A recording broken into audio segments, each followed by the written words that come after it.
Gente, bom, a gente viu aí uma série de problemas, né? A gente vê hoje em dia as Forças Armadas com a imagem manchada por conta de tudo que aconteceu durante o governo do ex-presidente Bolsonaro. A gente teve agora, as investigações estão andando e a gente vê militares que estão envolvidos ou que estão sendo investigados por conta do 8 de janeiro, de militares envolvidos no caso das joias, né? De militares, no caso do tenente Mauro Cid, envolvido na questão, por exemplo, né, em várias investigações ele está sendo investigado, né? Investigado não, enfim, tá apurando qual que foi a participação dele em outras investigações, mas ele está preso, se a gente for lembrar, por conta da carteira de vacinação, né, do ex-presidente. Começou aí, depois vieram as joias. E aí o fio foi só desenrolar, né? Foi só sendo puxado. E aí esse projeto vem nessa esteira, né? De não que um poder, na verdade, a Forças Armadas nem é um poder, né? Mas de que as Forças Armadas, né, e os militares não entrem nesses cargos políticos, porque depois que eles saem dos cargos políticos, eles voltam para ativa e aí ou para o cargo que ele ocupava, já com um discurso muito politizado, né? Não generalizando, lógico, mas assim, tem que ter uma isenção, né, por parte dos militares. Estão lá para servir o Estado, não para o governo, o partido A ou B, né?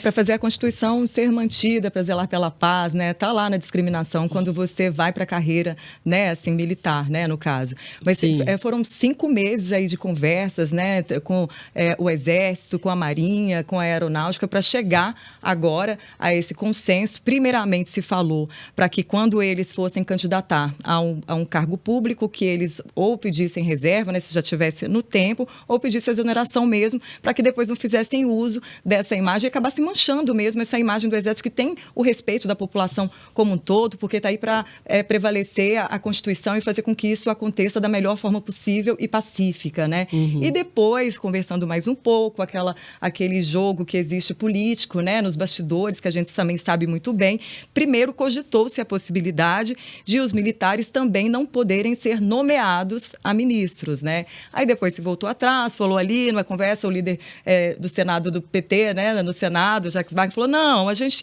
queria, mas a gente conversou ali, então a gente percebeu que é um convite do presidente, aí sim ele pode convidar quem que ele quiser, mas que o militar ele vá até o ministro da Defesa, converse, que isso não tenha conflito de interesses.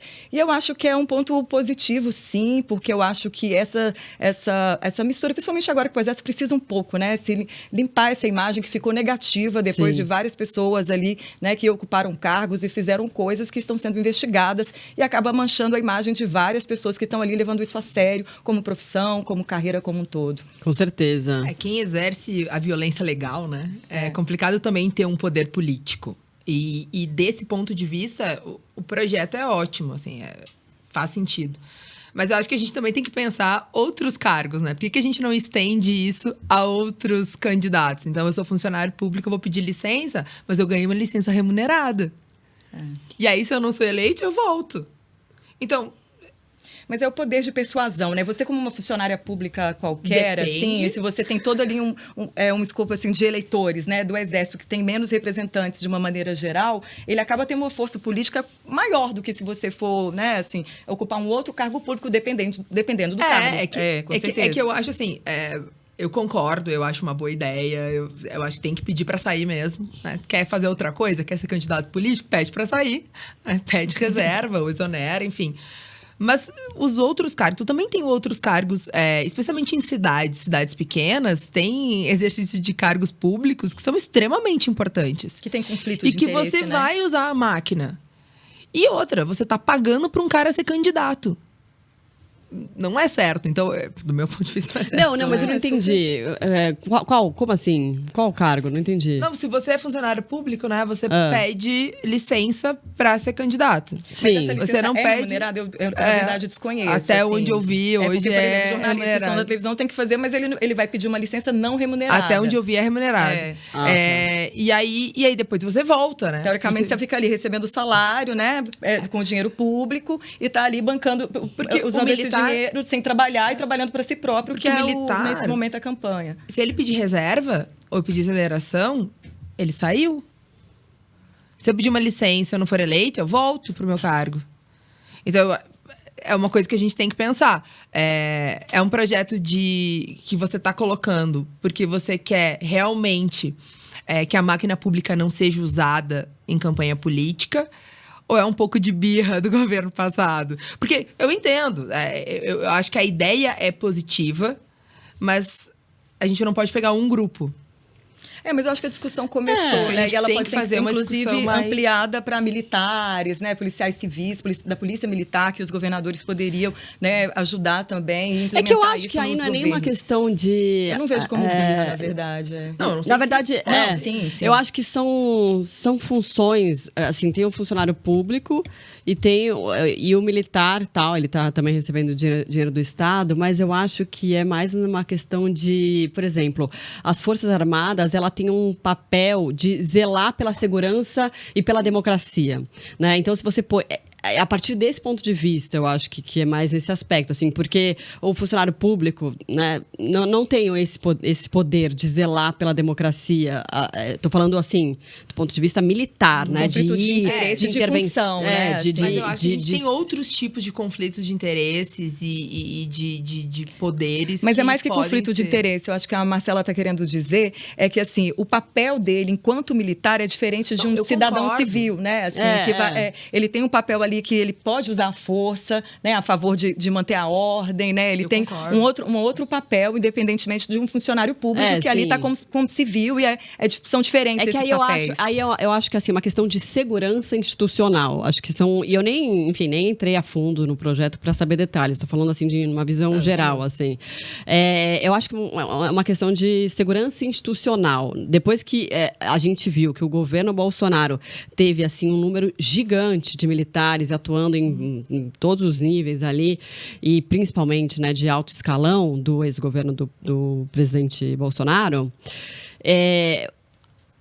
e aí essa possibilidade de alguns militares estarem envolvidos nessa questão da articulação do golpe, ou de alguns já estarem, inclusive, presos por conta disso, apesar de não condenados. Muitos investigados ainda, e os militares, né, serem os responsáveis por evitar que um estrago aconteça, por exemplo, evitar que o Congresso seja invadido, a Praça dos Três Poderes seja invadida, não sei o que, nanã. Então, é um papel de ação, de você estar lá e evitar que o negócio seja tomado, bem, entendeu? Eu concordo. Eu não estou falando que parece que eu estou discordando. Eu estou discordando. Você quer concordo. ampliar, mas eu acho que a gente tem que repensar outros poderes também. Assim, eu acho que se a gente for pegar outros países, vários outros países não pode, né? Se a gente pegar vários países da América Latina, Argentina, Chile, Colômbia, também tem esse... Não pode. Eu acho que o mais grave é essa ameaça à democracia, justamente quando o militar, né, está participando de um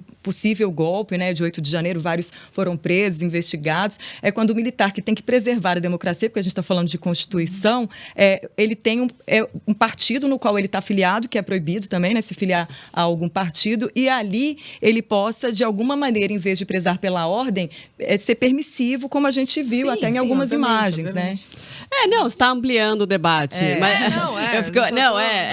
Só, lógico, é totalmente válido, assim, mas por exemplo, o que você vê, assim, por exemplo, um cara que é um funcionário público, ele não poderia, então, concorrer à eleição para fazer o mesmo paralelo, é isso? Teria que pedir para sair também, Pedir para sair. Ou uma licença não remunerada, pelo menos, né? Se você... Porque imagina que se você é militar, né? Você vai sair, né? Pedir para sair. Então, talvez seja interessante. Agora, que cargos, que tipo, como é que a gente vai discutir? Aí eu não sei.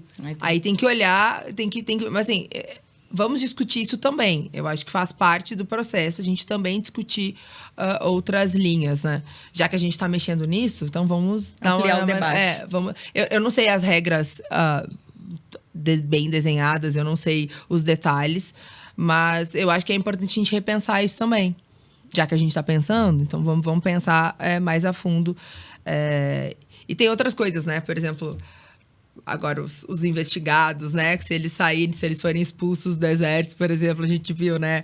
as esposas seguem recebendo pensão. O Mauro Cid, a esposa dele, tem uma série de vantagens aí que precisam ser revistas, né? Que a gente tem que discutir e, enfim, botar, né, na cena. Eu acho, eu brinco que eu faço parte do advogado do diabo. Eu coloco aqui, eu coloco as coisas na mesa e pra gente discutir. O que, de fato, a gente vai conseguir operacionalizar isso? Eu acho que vale a discussão, obviamente. Acho que seria legal ampliar esse debate. Acho que faz sentido. O que eu acho é que uma coisa é bem diferente da outra, sabe? Assim, eu acho que não dá pra gente colocar tudo no mesmo pacote. A PEC que vai proibir, acho que são coisas diferentes. Não, acho que não tem o mesmo pacote. Não tá. Enfim, até porque a gente fala de civil e militar, né? Que já são diferentes. O que eu tô falando, assim, né? que a discussão é muito diferente, assim, pra gente colocar. A gente, obviamente, vale discutir, enfim, dá pra discutir muita coisa. Mas eu acho que tem um papel específico, né? Das Forças Armadas, eles têm um papel específico na garantia da democracia.